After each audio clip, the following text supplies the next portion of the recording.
Hey guys, it's Callum here from CaliWally19, nearly said Forest Fan JR then. Welcome back to the next day of the holiday vlog. So, where are we going for today's little adventure? As far as I know, I think it's a falconry. Besides falcons, I don't really know what else to expect. Let's go find out, shall we?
Well, we're back in the caravan now. It's just gone 4:30, and I have to say that was a pretty good day. Seeing all the falcons, the eagles, the hawks, the owls, pretty good. And the guy who was running the flying show, he really knew what he was talking about. Yeah, we also went on an impromptu trip into Weymouth, and while I was in Wales... Wales? Wales? I've never been to Wales.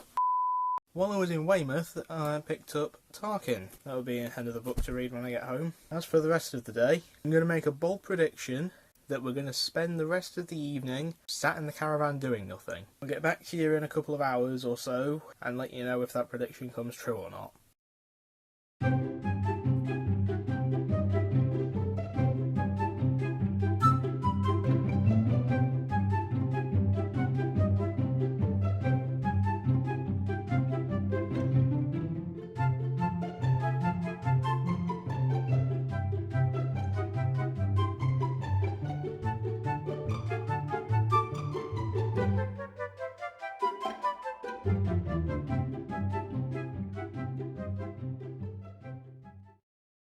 Quarter to midnight, so probably should get this vlog finished. So if you enjoyed, remember to like and subscribe, and hopefully you'll tune in tomorrow. Bye bye.